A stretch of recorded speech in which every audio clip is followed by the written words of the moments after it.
אז בוקר טוב, אורי ארד נמצא איתנו כאן, אני ורד, והפעם אנחנו הולכים לעשות שיחה על טבע, נראה לי מהיבטים קצת אחרים. אני אגיד שאורי הוא שכן שלי, ותמיד כשאני רואה אותו ברחוב הוא מזכיר לי את אנשי הטבע האמיתיים.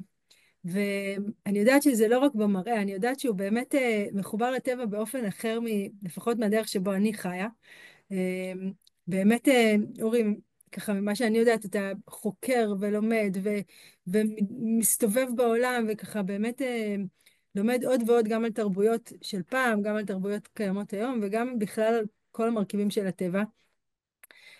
אז אולי תגיד אתה בכמה מילים, מי אתה, ומה כל הדברים הרבים שאתה מתעסק בהם. וואו, תודה רבה, שמח מאוד להיות פה. אני מקליט מהיער ליד הבית שלי, מהפינת ישיבה שלי. אני מאוד אוהב טבע, מאוד אוהב בני אדם. בעשור וחצי האחרונים אני מתעסק בשתי תחומים מרכזיים. אחד שפחות נדבר עליו זה מלאכות קדומות.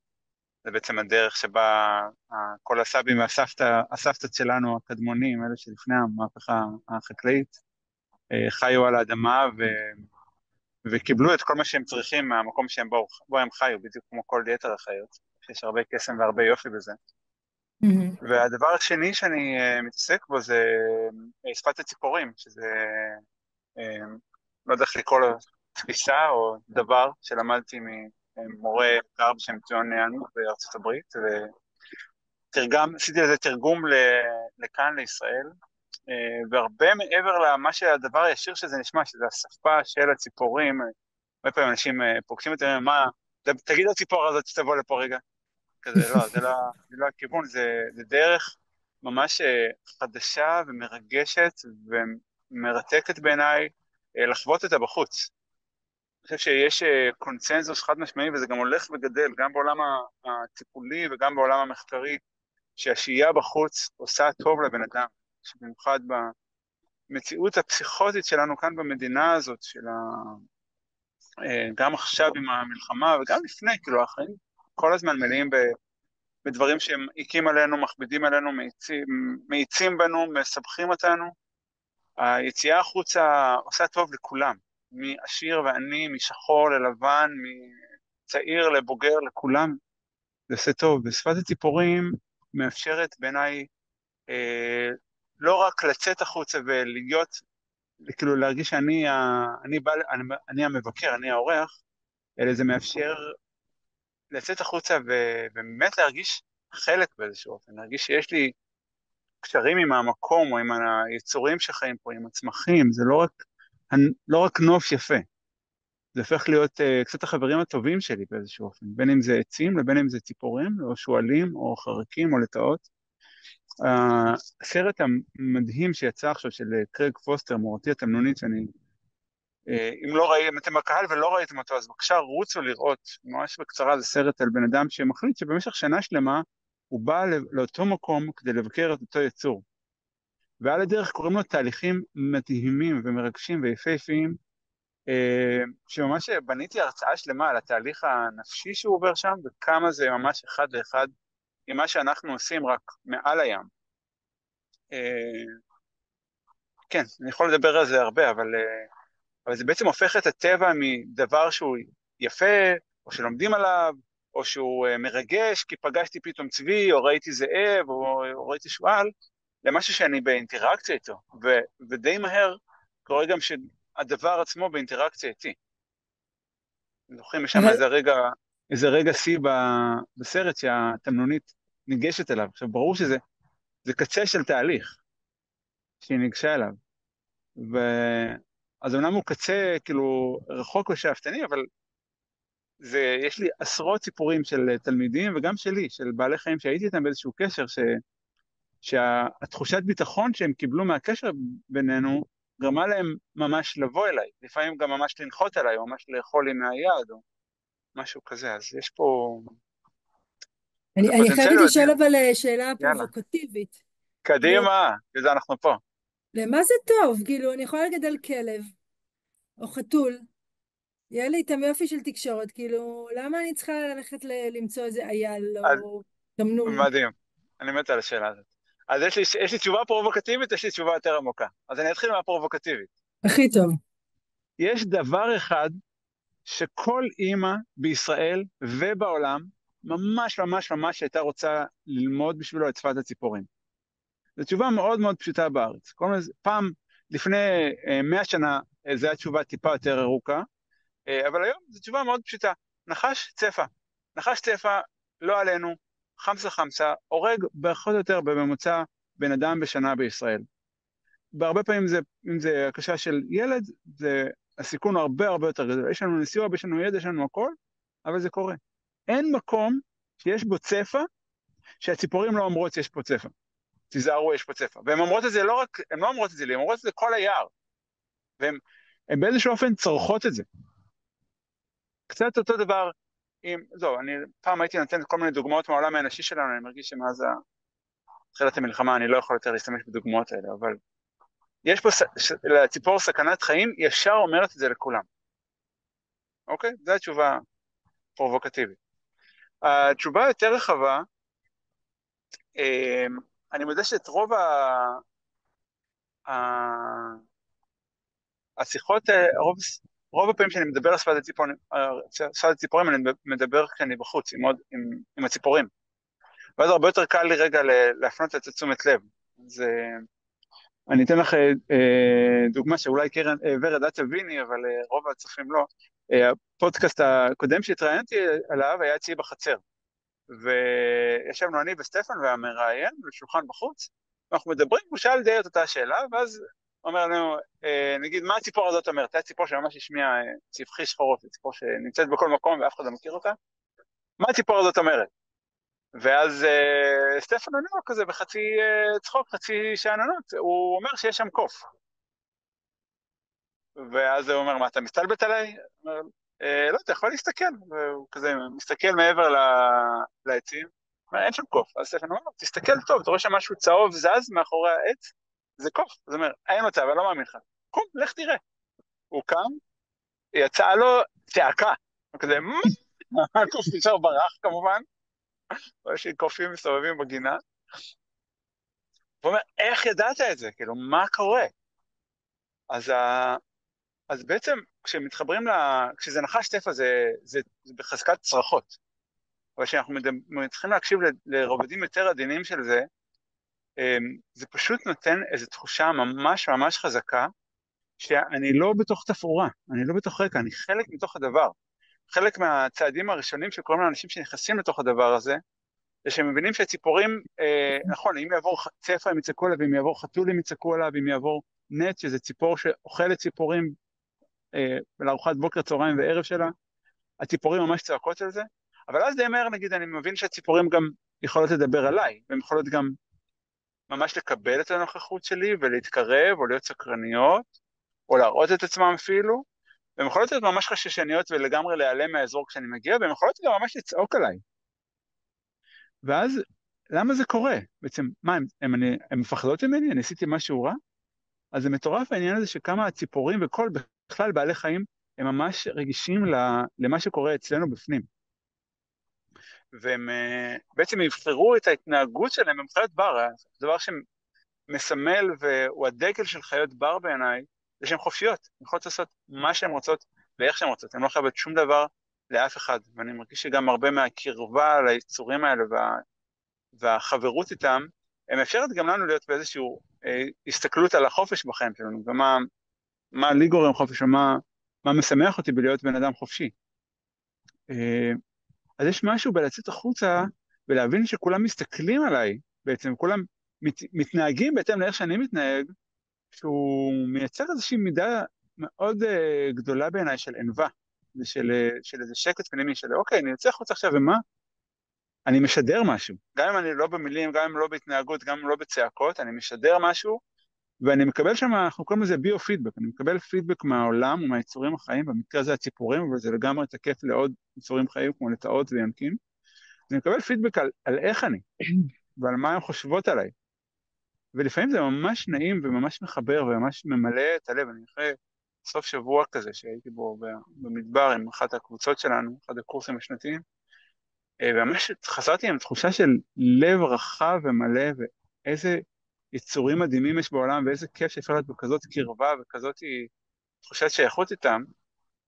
וזה יכול להיות גם חוויה מאוד הפוכה, וזה לא תהליך ליניארי, זה לא אוקיי, סיימתי קורס שפת הציפורים, עכשיו כל הציפורים סבבה איתי, ואני יכול להתקרב אליהם, והם חברות שלי. אני כבר 15 שנה בתוך זה, ו11 שנה מלמד את זה, ואני עדיין מקבל, בוא נקרא לזה עלבונות, על סף הקשים מהשכנות שלי, מהציפורים שחיות לידי, כאילו, מה לכו הם תגידו. אומרות לך? כאילו, מה זה עלבון? איך זה נשמע עלבון מציפור? תן לי את ה... היא עפה, הצורה שבה היא תברח ממני, או תתרחק ממני, היא דומה לצורה שבה היא תברח מבן אדם שהוא לגמרי חסר תשומת לב או חסר הקשבה, או אפילו במקרים קשים מחתול נגיד, או מכלב, שאשכרה מסכן להם את החיים.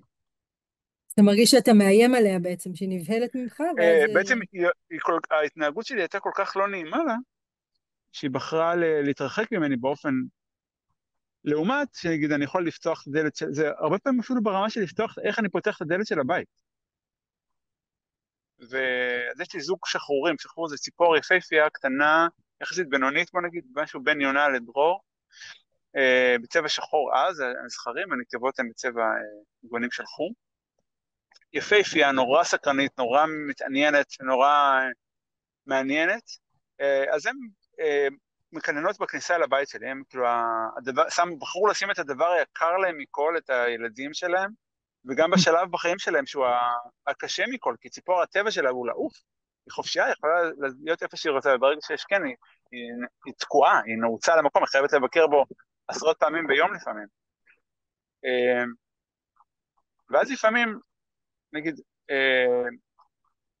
אתמול נגיד, יצאתי מהבית, קצת באיחור, ויצאתי כזה, ממש כזה, רצתי לאוטו, והדרך שבה, אני קורא לו לבן זנב, לזכר שהוא כאילו מנעים את זמננו כל בוקר, בתקופה הזאת כמעט כל היום, הוא שר את השיר היפהפה שלו, הוא ממש, הוא לא רק ברח ממני, הוא ברח ממני וצרח, כמו שהוא Hmm. עושה שאם פתאום יבוא כלב בריצה לחצר, אז זה תמונה אחת, וכאילו ברור לי שהנקבה שהייתה בה כן, גם כן נבהלה מזה, והיא לא ברחה, לשמחתי הרב, זה היה ממש מעליב אותי.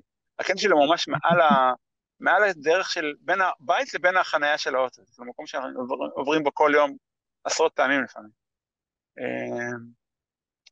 ו...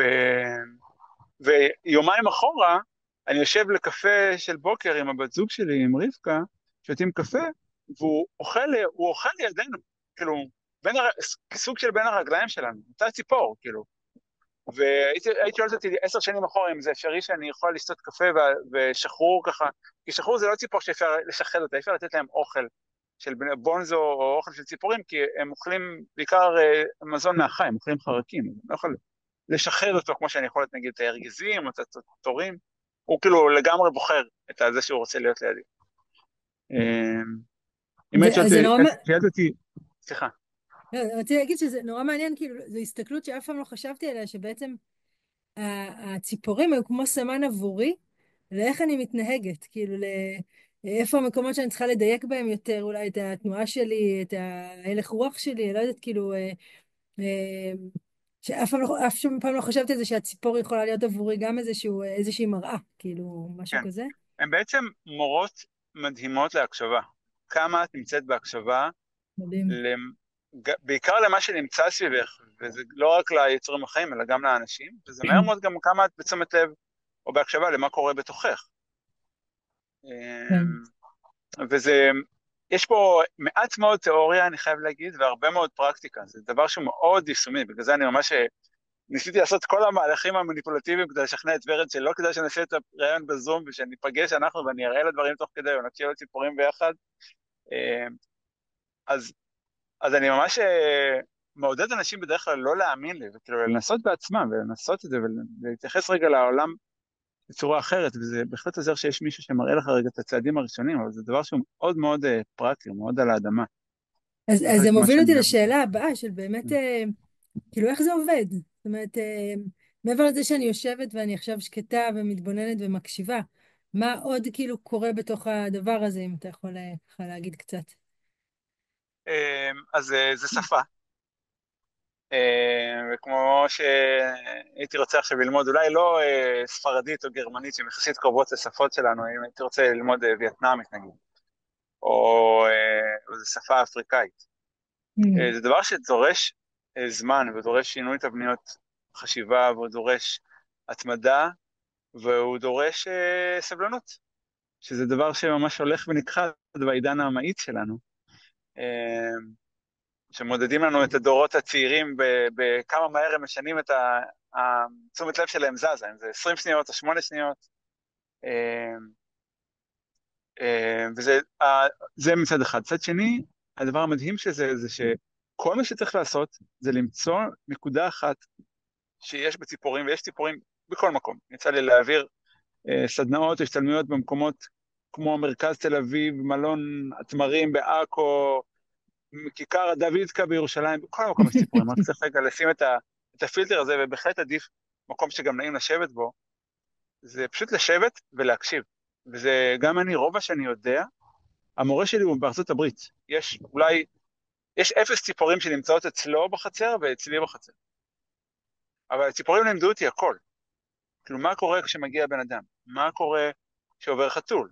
מה קורה כשעובר נץ? עכשיו, הרבה פעמים אני לא אבין, אני רואה קודם כל, יש פה כמה שלבים, אני קודם כל שם לב.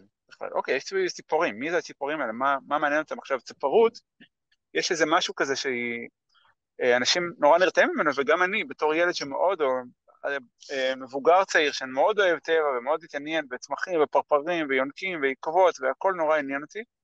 בציפורים יש משהו מרתיע, כי זה כזה מלא שמות, וצריך להיות משקפת, וצריך להיות ידען גדול, ולא, אני אומר, כאילו, השפות הציפורים היא סוג של ההפך מצפרות, כי הצפרים, ואני גם צפר, אני לא משמיץ חלילה, אני מופיע בדיוק כזה, קוקיה מצויצת, שזה ציפור די מיוחדת. צפרים מעניין אותם, הציפורים הכי נדירות, הכי צבעוניות, הכי מרגשות, הכי רחוקות, הכי, ואני אומר, בוא נתעניין במי שחיה איתנו, גם אם זה סתם יונה, או סתם עורב, או סתם שחרור, בוא רגע אבל נכיר אותם, כמו שקרג פוסטר בסרט עם התמלולים, בוא נכיר אותם כבאמת, אולי לא אנשים כמונו, אבל יצורים חיים שהם לא פחות אינטליגנטים ולא פחות עם חיים עשירים מגוונים, מלאים בקסם ופליאה ורגשות, כמו החיים שלנו. ואז אני יוצא החוצה עם התפיסה הזאת שרגע, אולי בעצם יש סביבי עכשיו אנשים קטנים שיש להם כנפיים, ויש להם עולם שלם של דברים שהם מעניין אותם. אז הצעד הראשון הוא לגמרי למצוא פינה או מקום שהוא שלי ונעים לי, ולהתחיל להכיר את מי גר שם. וכל התשובות יגיעו משם, זה מדהים. אין ספק שזה עוזר שיש סביבי עוד אנשים שמתעניינים בזה, עוד חבר או חברה לספר להם את הסיפור, עוד איזה שכן או שכנה, והרבה פעמים אני בתוך התהליך שלי לא היינו כל כך מי שזה עניין אותו, חשבתי שזה עניין אותו, פשוט התחלתי לספר את זה לאנשים אקראיים, וזה די מדהים כמה הסיפורים נמצאות קרוב ללב של הרבה מאוד מאוד אנשים, גם אם הם לא יודעים את השמות, יש את הדבר הזה שהם, אני לא יודע איך קוראים לציפור הזאת, אז כאילו זהו, אני אטום, אני לא יכול להמשיך להתקרב אליה או לדעת אליה, אני כאילו לא יודע את השם שלה, אוי ואבוי, מה קרה? אז אתה לא יודע את השם. בוא תראה גם מה היא אוכלת, מה מעניין אותה, איפה היא אוהבת להיות, אולי בכלל לא, נגיד, לא אוהבת להיות על הקרקע, אולי פתאום תעדור את הגינה שלך ותקלוט שהיא עפה על זה, היא באה וזוללת שם בשקיקה את כל פיסת אדמה חשופה שיש, אולי תגלה שהיא בכלל אוהבת מים, ואז תכין לה איזה צלחת, שיהיה לה טיפה יותר נוח לשתות מים. אוי, ורד, אז אני רוצה לאיזה לדבר מלא, ואני לא משאיר לך ניואנסים, זמן לשאלות. לאיזה, מעניין אותי, לא, יש לי מלא שאלות, זה נשמע, מה זה מרתק? בא לי ללכת פחדתי לעשות שלא היה את לך מספיק הקורס. שאלות. לא, יאללה, לא, לא התחלתי את השאלות שלי בכלל, אני רק רוצה שנדבר על זה. לא, חפרתי, גם מעניין אותי הבנתי. לאיזה ניואנסים זה מגיע, כאילו, של איזה חיה עוברת פה, אני רעבה, לא רעבה, כאילו, או ממש, כאילו, לאיזה ניואנסים של הבנה אתה מגיע. הבנת את השאלה שלי? כן, אז שפת הציפורים זה קצת כמו בצל. יש לזה הרבה מאוד שכבות, והיכולת שלי להבחין בין השכבות השונות היא מאוד יכולת של רגישות ושל תשומת לב. השכבה החיצונית או הקליפה של הבצל, זה מה קורה כשיש לציפור משהו שמסכן לה את החיים, כמו הצפה הזה שדיברנו. היא תצרח, היא תדאג שכולם ידעו, היא תזוז בצורה עצבנית, היא כאילו תשתגע. זה כאילו דבר שכמעט כל בן אדם יכול לשים לב אליו, אם נפתחים לזה שהאפשרות הזאת קיים. מלא אנשים אמרו לי, וואי, אורי, עד שדיברתי איתך לא שמתי לב, ומאז כאילו כל הזמן אני רואה את זה. ואז נגיד, קצת אחרי זה זה חתול, נגיד, שזה סכנה מיידית לציפורים, אבל היא זזה בצורה יותר חופשייה, אז כאילו יותר קל לחזות אותם. אנשים הרבה פעמים מסתווים. השלב אחרי זה, נגיד, או ביחד עם זה, זה נץ. ואז לאט לאט זה הופך להיות, נגיד, איך ציפור מגיבה לכלב, שהוא לא מסכן את החיים שלה, אבל היא תמיד תתייחס אליו. ואז השלב הבא זה איך היא מתייחסת אליי, ואז השלב הבא איך היא מתייחסת למצבים שונים שלי. עכשיו, מה שיפה בדבר הזה, שזה, אמנם אני כאילו סוג של המצאתי את זה, הייתי צריך ללמוד את הכל בעצמי, אבל מאוד מאוד ברור לי שזה ידע שהיה אותו לכל בני אדם בכל מקום בפלנטה.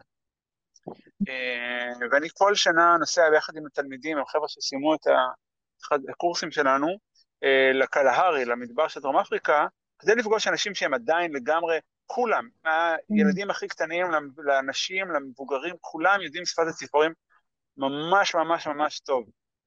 יש לך השערה למה? כי הם פשוט לא איבדו את זה. נכון, אבל למה שיהיה להם את זה מראש, כאילו? מסיבה כי מאוד הם קונקרטית, חיים מסיבה... כאילו זה החיים שלהם, כאילו זה משהו נכון, שעוזר להישרדות שלהם גם, כאילו נכון. באיזשהו אופן. כן, אז הישרדות זו מילה מאוד גדולה, ובאמת זה גם כן. יכול לעזור להם להגיע לטרף, וגם יעזור להם מאוד להבין את הסביבה שלהם. זה אנשים קטנים ומתוקים ויפהפיים, שנקראים הבושמנים. הסיבה היא מאוד פשוטה. הם עדיין, כמו כל הסבים והסבתות שלנו, וכמו שהיה פה עד לפני 100 שנה תכלס, הם עדיין חלק משרשרת המזון. הם לא יכולים סתם ללכת ולחשוב מחשבות, או להסתכל בטלפון, או לקשקש עם חבר. הקלארי זה המקום עם הכי הרבה פילים בעולם, ופיל לא יודע אם יצא לכם לך או מקשיבים לפגוש. זה כאילו דבר ענק, הוא ממש ממש שקט. הוא יכול להיות ממש מעבר לעץ ואתה לא תשימי לב, ופילים יכולים להיות ממש אגרסיביים כלפי בני אדם, במיוחד אם הבני אדם פוגעים בהם. ויש שם בקלארי את הריכוז הכי גדול של אריות בעולם. ואריה זה, אריה בוגר שוקל משהו כמו 200-250 קילו, גם הלוויות, בדרך כלל צדים בחבורה, בקלות אוכלים בושמן או בושמנית ששוקלים 50 קילו, ובטח את הילדים שלהם. אז הידע הזה הוא צרוב לנו ב-DNA, ממש ממש חזק. אני אומר לפני 100 שנה, כי עד לפני 100 שנה עוד היו פה דובים, היו פה נמרים, היו פה שיטות, היו פה תנינים, היו פה עוד בעלי חיים שסיכנו אותנו כבני אדם. קצת התפזרתי, סליחה, איך הגעתי לזה?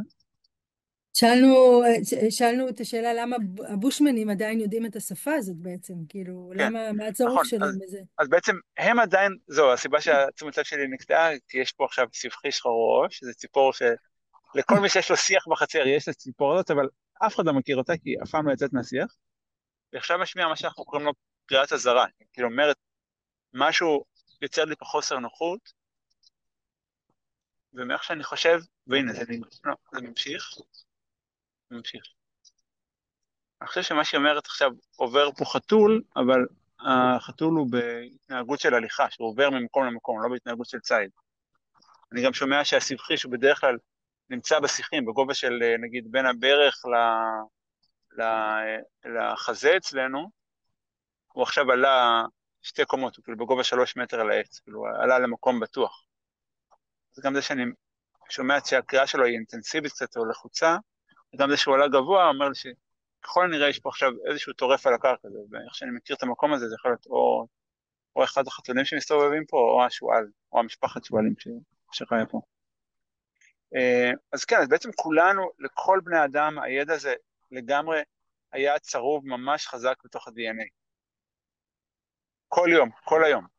זה מדהים לראות, ללכת עם חבורה של 20 בושמנים בקלהרי, ולשמוע קריאת אזהרה, וטק, כל 20 איש ישר, כולם מסובבים את הראש לכיוון הציפור, כדי להבין, כי אולי יש שם אריה, ואצלם זה לא כאילו, אריה זה לא כאילו משהו כזה שעושה וואו, ראו בסרטים, או משהו כאילו ככל הנראה, יש להם קרובים שנטרפו על ידי אריות. ואז אומרים לי, וואי, אז הם חיים בפאניקה מתמדת, ממש לא. הם חיים בדיוק בערנות המתמדת שאני הייתי רוצה לחיות.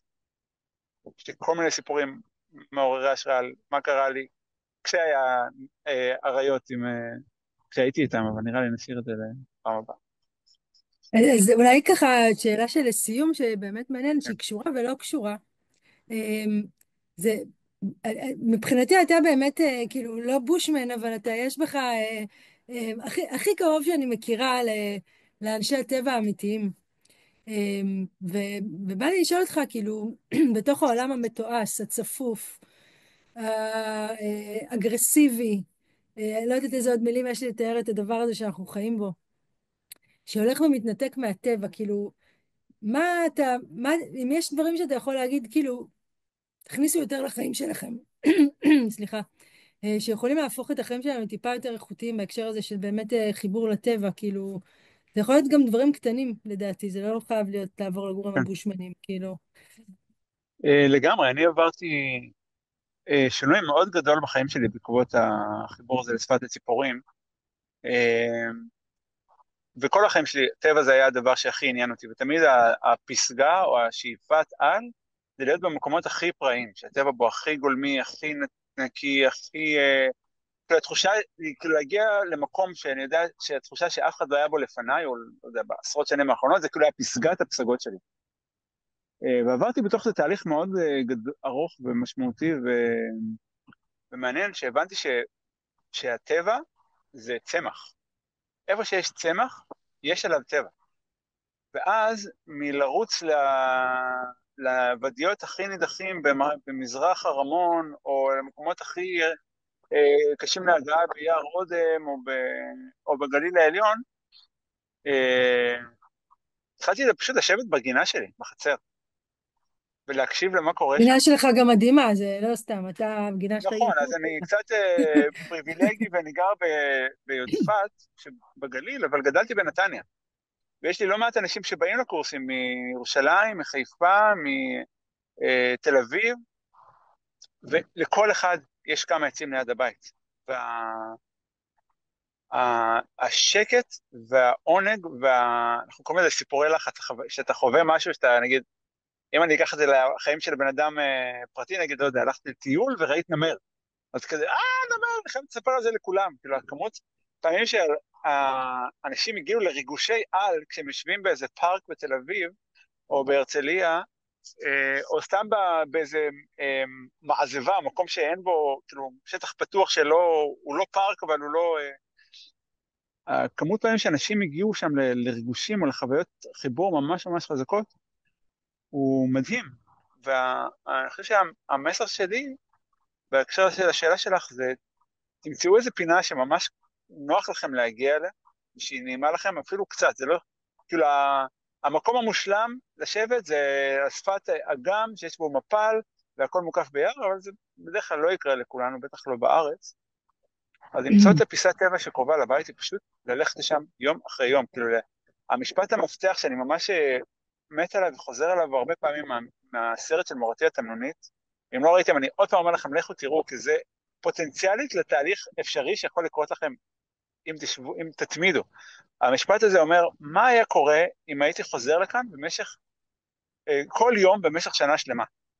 זה המפתח לכל הסרט הזה, ולכל החוויות המטורפות שהוא חווה, ואל תחכו לסוף שבוע ללכת לנחל עיון, או לרמת הגולן, או לטיול בדרום עם חברים.